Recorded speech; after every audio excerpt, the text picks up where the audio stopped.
guys. So I'm back by popular demand. Just kidding. Haven't even uploaded my first video yet. We're doing a 2-in-1. That'll be great. I did change my ears to just make it look like maybe I did this on different days, but I didn't. I'll just showcase all my ears. These are my super cute Luca ears from 6'2" Stitched. I'll link their shop in the bio. We kind of accosted her in Epcot one day, my mom and I, because she was wearing these, and we had just seen Luca, and we were obsessed, and we needed to know where she got them. And then she went, I made them, and gave us a card and told us when they'd be on the shop, and the minute they were on the shop, we ordered them, like, immediately. So that's that. They're super cute. I love them. We can't wait to wear them when we go, because Festival of the Arts, they just released the thing, and they have little chalk drawings of Luca and Alberto and Machiavelli. Oh, we're so excited. So they're my ears. So today, in addition to my DCP, yeah, right, I should probably learn how to say that, yeah. In addition to the tag video, I thought I'd do an application process plus like timeline once you get accepted video, because it's all a little different now, and like I've got all the receipts in my email. So we can just go through, you know, the timing's gonna be a little different for everybody, like even just based on, you know, like people who arrive a week before us, you know, they got their itineraries 2 weeks before their arrival, where we only got ours like a week and a half. So it varies even when you're only a week apart, but this just gives you some sense. But you know, don't hold me to it. Don't say Katie got hers in 16 days, so I will too. No, Disney decides when you're gonna get it, and there's no schedule. They just kind of fit, okay, we're gonna send them out now. So that's that.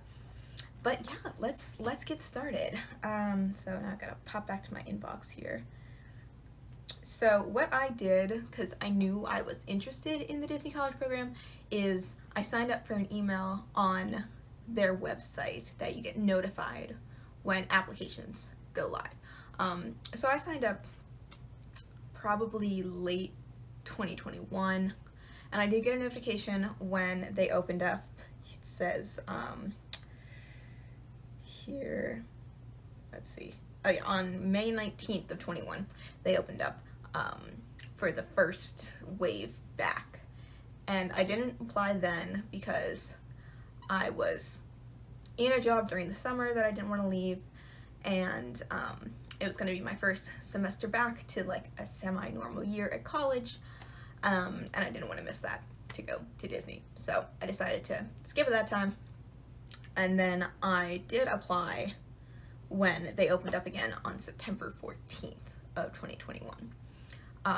So at that point, I still wasn't sure if I was actually going to like accept if I was offered admission, but it was like a 50-50 chance. So I decided to go ahead and apply, because I was either going to apply now or I was going to do it after I graduate. And I'm only a sophomore, so that would have been a while. So I decided to just do it now, see what the application process was like. Not a whole ton of people that had applied in May had put out any sort of videos or information. I knew it was shortened, but I didn't know what was there, and I didn't know if they were going to change that for our application period. So I went ahead and applied on September 14th. And you know, when you go in there, you list all the information, name, birth date, all that stuff. Pretty sure, you know, you have to list your university. I think we picked majors. Honestly, can't remember. I should have taken screenshots like while I was doing this. But so I'll show you how quick this is. So I got the email that they opened at 12:26 p.m. on the 14th. And I had applied and completed my application, the first part, by 1:18 p.m. on the 14th. So it was quick. It was super quick. I just coincided with, I think, I didn't have class. I was on my lunch break. Did it real quick. Didn't want to wait on it. So then at 1:24, so 6 minutes later, I got an action required email that said I needed to complete the web-based interview. And so, you know, the web-based interview is kind of generally been known as like this kind of scary part of the application process for DCP, because it's timed, which freaks a lot of people out. Like, you can't go back and change answers. It's kind of meant to trick you a little bit. Like, it'll ask the same question 3 times, and you've got to make sure you at least answer kind of similarly every time. You know, as long as you don't put like, yes, I'm responsible, and then no, I'm not responsible kind of thing later. Like, you just gotta take your time. You gotta read it. I watched a video right before I did it that was, I forget what her YouTube is, but I'll link it down. I think it's like Life with Riss or something. You know, she's a pretty big DCP alumni, and she had a good one that was just kind of like highlighted some of the questions. The one tip that I used from her that really did come in handy is they'll give you at least one, I only got one question where it's like kind of a situational thing. Oh, my computer's dying. Oh well. It was like, a child falls in front of you. What's your first course of action? And, you know, they're all valid things. It's like, try to find the child's parents, or, you know, help the child with first aid, or go ask your manager. And the number one thing with those types of questions is Disney is looking for you to be in charge of guest safety. So the answer for that is going to be, you give the child a Band-Aid, you know, you make sure the child is safe and taken care of, and then you'll go into, like, you know, talking to your manager about what you should do, or, you know, I guess they're called leaders, and trying to find the kid's parents and all that stuff. But, like, guest safety is the number one priority. So, that's something you want to keep in mind. The rest of them, they're pretty easy. It's just like, I am neat, and then they'll phrase it like, I am not messy, and you have to, like, try to rank them the same. It is suggested you have someone, like, sitting there with you to be like, can you please read this question? Like, I've read too many questions. I don't know what's trying to ask me. So I had my roommate just behind me on the couch on standby. So that worked out. I don't think I ever had to use her, but it is nice to just have someone there when you're freaking out and you do not understand if it's trying to ask you if you're messy or if you're neat. So, but it's basically stuff like that. So, it was 40 minutes to complete that. That's what they gave you. I think I used just about all that time. It's quite a few questions. Yeah, so then right when I finished that, I don't think I got an email about it. No. I just was like, the screen that popped up when I was finished was like, you look like a strong candidate, we'll let you know. So that was all there. Then we waited a bit, and the next part was the offer. And so that came on October 3rd. So let's see. Yeah, because this was all on the 14th. So it was like a little over, like 2 weeks, 3 weeks before I was accepted. So then I had like a week to accept, and as I discussed in my last video, it was a very like hard choice for me whether to wait till after I graduate or do it now, or, you know, if to do it at all. But so I used that full week, and they continually send you reminders. It's not like you have to know, or they're just not going to tell you and then it goes away. So they do send you reminders. I waited until like last minute. You know, it doesn't really matter when you do it as long as you accept or decline within that window.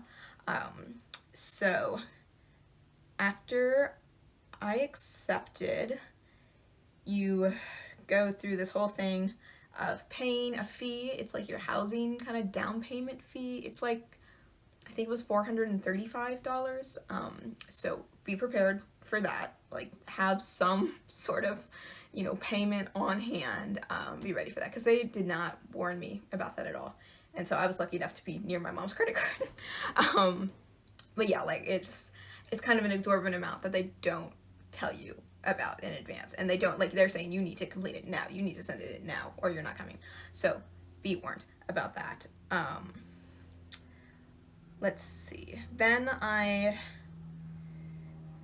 got, I had to acknowledge some dates and stuff.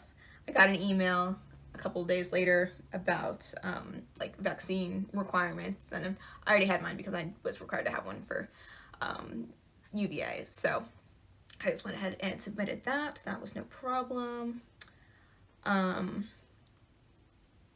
Yeah, also when they offered your acceptance, they wanted some additional information.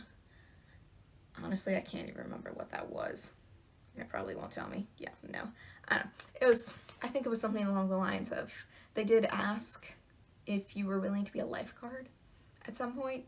I forget what part of it was, but I think it was after it was offered. They asked if you had like swimming training. That was the only thing I ever got about potential roles, was asking if you were going to be okay with being a lifeguard, potentially. I did not get lifeguard. I got a watercraft role. I have no idea if I need to get into water for watercraft, so we'll see. That'll be something I'll figure out when I get there. So yeah, and then I think the next step after that was there was like a Zoom information meeting. Yes. So it's called Welcome to Your Disney Program. And I got that email on November 1st. So, you know, it's almost been a month at this point. And I think I signed up for it for a slot on the 3rd. They had lots of different time slots over a couple days. So it was very easy to figure out a time that worked. And it was a pretty informational meeting. You got to meet some of the recruiters. It was super fun, you know, not stressful at all. It was set up, you don't even like have your camera on. Like, you didn't really interact at all. So it was just nice, informational, low stress. So that was great, super helpful. And then on November 29th, I got dorms registration. And I had no idea when dorms registration was coming. And for those of you who don't know what dorms registration is, that's when you like sign up for housing. You say, yes, I'm living at Disney housing. This is the kind of housing I prefer. At this point, you're all in Flamingo Crossings Village. You can either choose a 2x2, which is, you know, you share a bathroom and a bedroom, a 4x2, where you have your own bedroom and you share a bathroom, or a 4x4, where you have your own bedroom and bathroom. So you'll rank those. They really don't even look at that. I don't know why they make us rank them. They don't care, like, at all. And that is where you can list your preferred roommate. But they didn't tell us the criteria for roommate listing until we got on to dorms. So for me, you could pair up with one person, and they had to have, I think, just the same arrival date as you. By that point, I was so off guard, and I hadn't had anybody in my back corner for that, so I just went random. And we'll see how that turns out, because I don't know who my roommates are until I walk in there, like next Monday. But it'll be fine. And I got a 2x2 room at Flamingo Crossings Village East. There's East and West.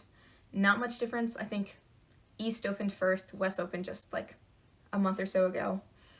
Currently leaking a lot. I don't know why. Hopefully that's fixed soon.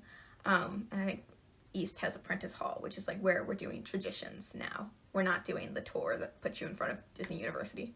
Hopefully we can still get over there and take the pictures though. That'd be fun. All right. So yeah, you had like, I think 72 hours to do dorms, which, I mean, I used almost every minute of that trying to find a roommate and trying to match with this one girl, and then it didn't work out. But yeah, so they'll send you, like, yeah, I got a 4-hour reminder on dorms. That's how much I was pushing it. Let's see. Yeah, and so once I did that, then I got my onboarding on December 16th at 7:50 in the morning. And I was driving home back from school that day. And I started. And then completely forgot about it. Like, not a single thought crossed my mind about it until like 3 weeks later. I was like, everybody's getting their onboarding, like, on the Facebook groups. Where's mine? And I Google searched it. And, yeah, it had just been sitting there the whole time. And I hadn't opened it. So, nothing happened because of that, except me being confused about why I didn't have onboarding when everybody else with my arrival date did. So, you know, always check your inbox. It wasn't even in spam or anything. I'd even started. I'd seen it, and then nothing. So, that's where you'll get your first kind of inkling of what role you'll have. Now, see, everyone took it pretty seriously this time around. I've also heard that it literally means nothing and you can get a completely different role when you get your itinerary. Your itinerary is like your official role, and that'll list a location too. So my onboarding and my itinerary did match up. So that was nice, but I didn't put too much weight on onboarding. I did, however, when I do onboarding, I also got like a drug testing email that I needed to do because watercraft is a safety critical role. And so like watercraft and I think lifeguarding and attractions, maybe something else, like anything really in the operations category of roles, you do need to get drug tested for. And it looks like I had to do drug testing here, like at home, but I also have an appointment for it like 2 days after I check in at Disney. So I guess they're double checking that we are capable and not on drugs. Yeah, so I did the drug testing pretty soon after I got the email. There wasn't like a date you had to have it done by, but you had to like list your date that you were going to do it on, and then you had 48 hours past that date that you had listed, because you listed a date and time and you had to pick a location. Now, unfortunately, the locations that offered it were all like an hour away from where I lived, but I went. It wasn't that bad. Oh yeah, I got that done pretty quick. So yeah, let me see. Yeah, action needed drug test. That was 12/27, so it was like a week later. Let's see. On December 21st, I got an email about parking decals, and they were available at 9 a.m. on Monday, December 27th. I was there, logged in at like 8:57, clicked the button at 9 a.m., didn't get a parking pass. Not the end of the world, but just, like, it's a miracle if you do get a parking pass. Don't count on having a parking pass. It's not gonna happen. All right, let's see. Oh, I got my lease on January 10th. So that was, they waited until last minute for the lease because they said we'd get it at least 2 weeks prior to our arrival. And I'm on the 24th. So it was like 2 weeks exactly, like 2 in the morning. I mean, all that tells you is your rent and what room setup you have. It says nothing about roommates. It doesn't even tell you what like building you're in. It just says, it just told me I was a 2x2 and paying $185 and you gotta sign a bunch of pages that I didn't read. So yeah, it doesn't tell you much. And yeah, then the last thing I got was my itinerary, which, you know, is like the golden document. So I just got that yesterday, so January 13th. So they'll say you get that at least a week before your arrival. So ours was a little over a week. I think like the January 18th and January 10th folks got it like more like 2 weeks before their arrival. Because we think they were trying to get that group's stuff done before the holidays. But ours was significantly after the holidays, and so they just waited. So yeah, I have that, and it's just a little doc at the bottom. And it lists your official role. It lists where, like what building you're living in, east or west. It'll just say that. That's where you check in. So I've got my check-in time and location. I've got my onboarding and where that's located. So I check in at 8 a.m. on the 24th, and onboarding is 9:20 a.m. at the 24th, which I think is kind of like abnormally close together and early, but I'm fine with that. Get it out of the way, and then move in. Let's see.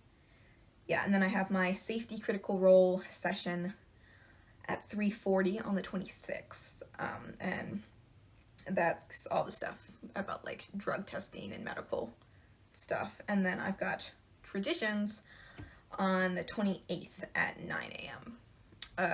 Yeah, so that's about it. That's kind of the process and what happens after you get accepted.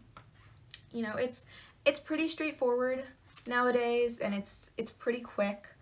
The only annoying part about it is like Disney doesn't really tell you, like they don't give you a timeline, so we weren't really sure when all this stuff was coming out. But you know, it doesn't really matter either way. I really wanted my lease because I wanted to know whether I was bringing twin bed sheets or like full bed sheets down, but once again, I had both. So if I just found out a day before I left, that would have been a-okay. Yeah, so that's the process. If you have any questions, you know, comment down below, or you can DM me on Instagram at Katie's Wildest Ride. I'll try my best to answer them. Yeah, I mean, I wasn't too involved in the process. I did what they told me to do, and I got random emails. I will tell you, they send emails mostly on Mondays when you're applying and like getting accepted, which is super inconvenient and stressful. Like, I'm in the middle of my class day and suddenly I have this Disney thing I have to do. So just be warned about that. Like, almost everything is on a Monday morning. It's not good. I was always like frantically doing stuff over my lunch break before I had another class to go to. So yeah, you have been warned. Their timing is not good. But yeah, so that's that. I'm getting super excited. I will have my packing video up in a few days, probably. I've got to grab all my stuff from the basement and figure out what else I need to pack, because I haven't really thought about it. Just threw all my shorts in a bag. So yeah, there you go. Yeah, well, you know, like and subscribe, and I'll see you guys next time. Have a magical day.